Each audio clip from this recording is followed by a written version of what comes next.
नमस्कार दोस्तों I don't know आप में से कितने लोगों को पता है बट हमारे देश के एग्रीकल्चर सिस्टम में फर्टिलाइजर बहुत ज़्यादा मायने रखता है। स्पेशली ग्रीन रेवोल्यूशन के बाद हम फर्टिलाइजर के ऊपर काफ़ी डिपेंडेंट हो गए हैं। अगर इसके सप्लाई में कोई दिक्कत आती है तो डायरेक्टली फूड सिक्योरिटी पर असर पड़ेगा और इसीलिए आप देखोगे तो यहाँ पर जो फार्मर्स हैं अक्रॉस इंडिया कई सारे राज्यों के अंदर स्पेशली पंजाब में इसको लेकर प्रोटेस्ट चल रहा है कि जो फर्टिलाइजर की शॉर्टेजेस है वो काफ़ी ज़्यादा हो रही है। यहाँ पर फार्मर्स को काफ़ी प्रॉब्लम हो रही है। तो इस वीडियो के अंदर डिटेल से जानेंगे कि आखिरकार इशू है क्या और अभी इसी साल एग्जैक्टली फर्टिलाइजर को लेकर क्यों इतनी चर्चा चल रही है, वो सब कुछ मैं आपको बताऊंगा। चलिए आगे बढ़ते हैं, लेकिन उससे पहले आप सबको बता दूं स्टडी आईक्यू पर आरंभ ऑफर चल रहा है। सभी यूपीएससी कोर्सेज के ऊपर 50% फ्लैट डिस्काउंट आपको मिल रहा है।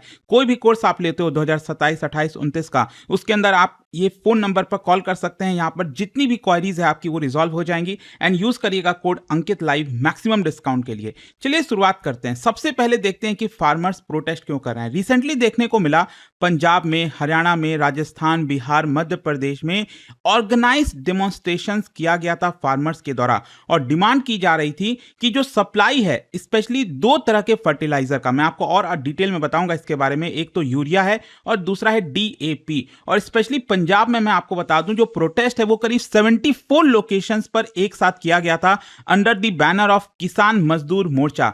बेसिकली फार्मर्स आरोप क्या लगा रहे हैं, उनकी शिकायतें क्या हैं। सबसे पहला उनका आरोप यह है नॉन अवेलेबिलिटी ऑफ यूरिया, मतलब यूरिया मार्केट के अंदर कम अवेलेबल है, इसको लेकर बहुत ज्यादा प्रॉब्लम हो रही है। दूसरा जो डिस्ट्रीब्यूशन सेंटर्स हैं वहां पर लंबी लंबी कतारें लग रही हैं, ब्लैक मार्केटिंग हो रहा है, होर्डिंग की जा रही है और यहां पर फार्मर्स को जबरदस्ती जो नॉन यूरिया और जो बायो स्टिमुलेंट्स होते हैं वो खरीदने पर मजबूर किया जा रहा है। ये भी मैं आपको आगे बताऊंगा। देखिए सबसे पहले तो यहां पर हम समझते हैं कि कौन से फर्टिलाइजर्स इन्वॉल्व हैं। मैं अभी आपको बताया था यूरिया और डीएपी। यूरिया क्या होता है, बेसिकली इसके अंदर 46% नाइट्रोजन होता है और इसका मेन पर्पज ये होता है जो वेजिटेटिव ग्रोथ हो रही होती है ना उसको प्रमोट करता है। मतलब एक बार आपने सोइंग कर दिया फिर आगे वाले स्टेज में जो क्रॉप्स होते हैं उसको ग्रो करने में काफी मदद करता है, स्पेशली पैडी के लिए, वीट के लिए। और मैं आपको बता दूं भारत वर्ल्ड का लार्जेस्ट कंज्यूमर ऑफ यूरिया है।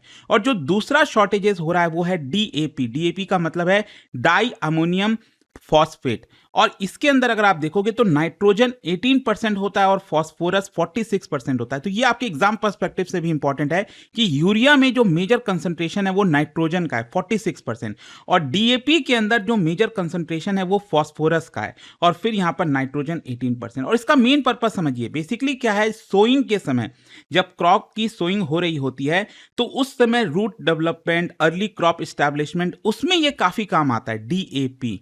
अब क्वेश्चन ये है कि स्पेशली पंजाब में इसकी क्राइसिस क्यों चल रही है, पंजाब में प्रॉब्लम क्या है। देखो पंजाब में एक दिक्कत ये आती है ना कि वहां पर जो फर्टिलाइजर की सीजनल डिमांड काफ़ी ज़्यादा कंसंट्रेटेड है।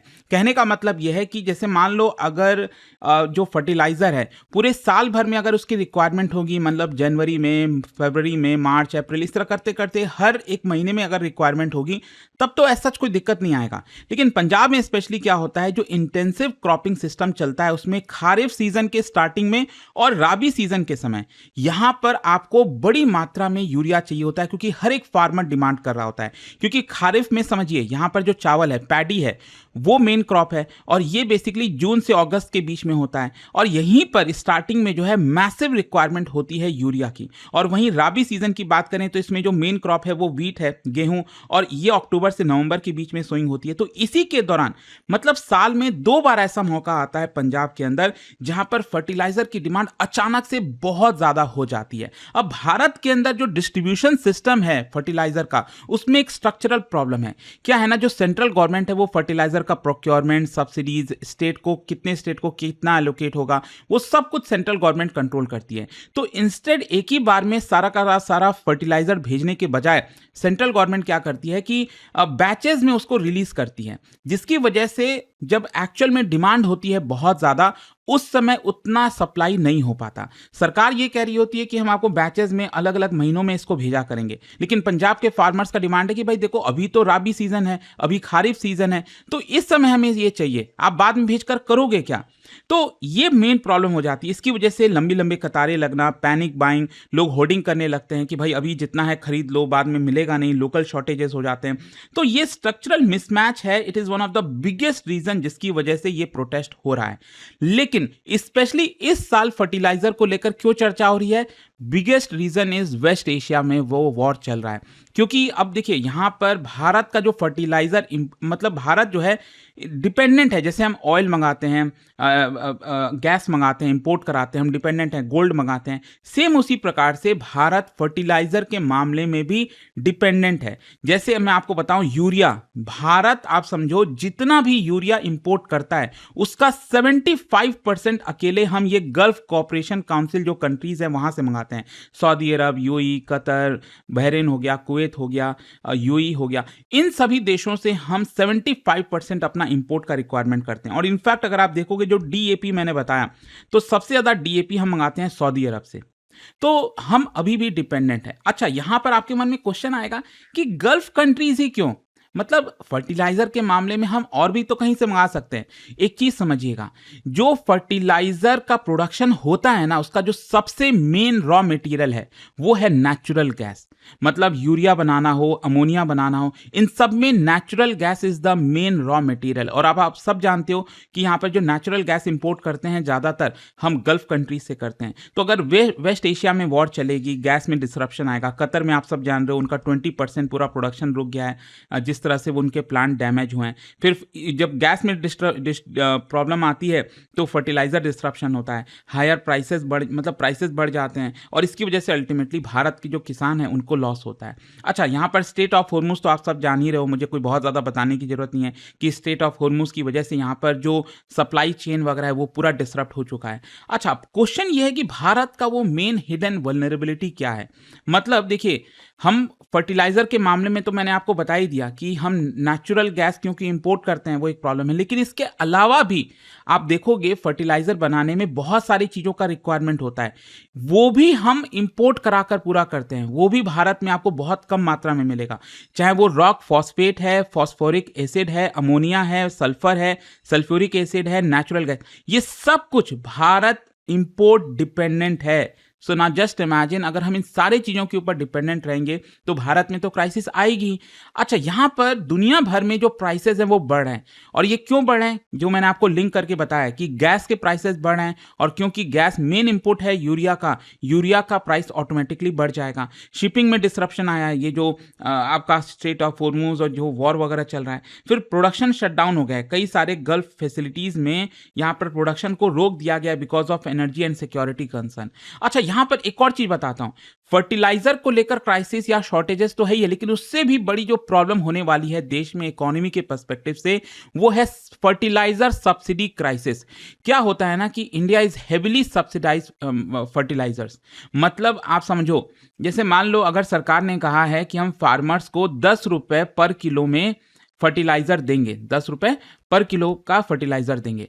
अब वो फर्टिलाइजर का दाम 50 हो, 500 हो, 10,000 हो, डजेंट मैटर, फार्मर्स को तो उतने में ही फर्टिलाइजर मिलेगा, और बाकी का जितना लॉस है वो पूरा का पूरा सरकार को झेलना पड़ेगा। नॉट जस्ट इमेजिन, जो अभी बजट आया था 1 फरवरी को निर्मला सीतारमण जी ने अनाउंस किया था, उसमें 2026 और 2027 का जो फाइनेंशियल ईयर है, 2026 से 27, ये जो फाइनेंशियल ईयर है, इसमें सरकार ने एस्टिमेट किया था कि फर्टिलाइजर में सरकार 1.7 लाख करोड़ का सब्सिडी देगी। लेकिन जिस तरह से प्राइसेस बढ़े हैं, प्रॉब्लम हुई है, यहां पर जो एक्सपेक्टेड रिक्वायरमेंट है वो ऑलमोस्ट डबल हो गई है। 3.4 लाख करोड़ सरकार को ये सब्सिडी देना पड़ेगा। तो इसकी वजह से आप समझ सकते हो कि फर्टिलाइजर की वजह से सरकार का फिस्कल लॉस, यहां पर जो रेवेन्यू लॉस है, जो एक्सपेंडिचर है, वो कितना ज्यादा बढ़ गया है। अच्छा, यहां पर एक और चीज जो मैं आपको स्टार्टिंग में बता रहा था वो ये है कि फार्मर्स बहुत सारी चीजों को लेकर कंप्लेन कर रहे हैं। एक कंप्लेन उनमें से ये है कि फार्मर्स को जबरदस्ती बाकी के जो चीजें हैं वो भी खरीदना पड़ रहा है फर्टिलाइजर के साथ साथ, जैसे नॉन यूरिया हो गया, पोटैश हो गया, बायोस्टिमुलेंट्स हो गए। बेसिकली फार्मर्स ये आरोप लगा रहे हैं कि जब वो डिस्ट्रीब्यूशन सेंटर पर जाते हैं तो उनको ये कंडीशन दिया जाता है कि अगर आप 2 बैग यूरिया का लोगे, ठीक है, तो उसके साथ साथ 1 बॉटल ऑफ नॉन यूरिया भी आपको लेना पड़ेगा। तो इस प्रैक्टिस की वजह से जो कल्टीवेशन कॉस्ट है वो तो बढ़ेगी, और इसी को देखते हुए यूनियन एग्रीकल्चर मिनिस्ट्री ने पहले भी ये बोला था सभी राज्यों को कि आप प्लीज इंश्योर करिए कि यहाँ पर जो अनफेयर प्रैक्टिसेस चल रहा है वो ना हो, इसकी वजह से फार्मर्स को प्रॉब्लम हो रही है। अच्छा, यहाँ पर ये सारी चीजें फूड सिक्योरिटी से कैसे रिलेटेड है? देखो, Punjab is one of India's largest producer of rice, wheat, और वहां पर अगर कोई प्रॉब्लम आता है, प्रोक्योरमेंट सिस्टम में इश्यूज आते हैं, तो आप समझो पूरे देश में फूड शॉर्टेजेस की आपको देखने को मिल सकती है। अगर फर्टिलाइजर शॉर्टेज होगा, मतलब फर्टिलाइजर एप्लीकेशन कम होगा आपका एग्रीकल्चर फील्ड में, जिसकी वजह से जो क्रॉप यील्ड है वो कम हो जाएगा, प्रोक्योरमेंट भी सरकार कम करेगी, फूड इन्फ्लेशन बढ़ जाएगा, और अल्टीमेटली जो पब्लिक डिस्ट्रीब्यूशन सिस्टम है उसके ऊपर प्रेशर आएगा। और इसका ओवरऑल अगर असर मैं आपको इकोनॉमी के पर्सपेक्टिव से बताऊं तो एक तो फिजिकल प्रेशर, मैंने आपको बताया सरकार का सब्सिडी बढ़ गया है तो सरकार को ज्यादा खर्च करना पड़ा है, तो फिजिकल डेफिसिट एक बड़े खतरे में है। इन्फ्लेशन होगा, इसकी वजह से करंट अकाउंट के ऊपर प्रेशर आएगा, क्योंकि हम ज्यादातर चीजें इंपोर्ट कर रहे हैं, उसके लिए ज्यादा प्राइस पे करना पड़ा है। डॉलर हमारा जा रहा है बाहर, डॉलर बाहर जाएगा मतलब रूपी के ऊपर और प्रेशर आएगा, रूपी और कमजोर होगा, एग्रीकल्चर ग्रोथ के ऊपर इंपैक्ट आ सकता है। तो आई होप आप समझ रहे हो कि ये जो फर्टिलाइजर क्राइसिस है वो कितनी चीजों पर इंपैक्ट कर रहा है। तो ये पूरा वीडियो था। जाने से पहले एक इंटरेस्टिंग क्वेश्चन आप सभी के लिए, न्यूट्रिएंट बेस्ड सब्सिडी स्कीम सरकार चलाती है, इसमें कौन कौन से फर्टिलाइजर्स को कवर किया गया है आपको बताना है, और इसका जो राइट आंसर है आप सब जानते हैं, मेरे इंस्टाग्राम पर तो मिलेगा ही, वहां पर अगर आप न्यू कोई बात नहीं टेलीग्राम से ले सकते हैं इसका सही उत्तर। और दोस्तों, जैसा मैंने आपको बताया, अगर आप यूपीएससी की तैयारी कर रहे हैं, कोई भी बैच चाहते हैं, अभी स्टडी आईक्यू पर 50% फ्लैट डिस्काउंट 2027, 28, 29 अलग अलग बैचेस पर अवेलेबल हैं। अगर आपको कोई डाउट है, प्रॉब्लम है बैच से रिलेटेड, ये फोन नंबर दिया, इस पर कॉल करिए। एंड रिमेंबर, हमारे बैचेस में आपको एंड टू एंड प्रिपरेशन कराई जाती है। 18 बुक्स आपके घर पर भेज दिए जाएंगे, 1-to-1 मेंटरशिप मिलेगा, test series, revision, assessment, in fact एक proper dashboard smart model based हम बनाए हैं, जिसके तहत अगर आप कोई भी बैच लेते हो, आप अपनी जो प्रोग्रेस करते हो वो आप अच्छे से ट्रैक कर पाओगे। तो ये चीज आपको मिलने वाली है। Use this code Ankit live maximum discount के लिए। Study IQ IAS, making India smarter and better.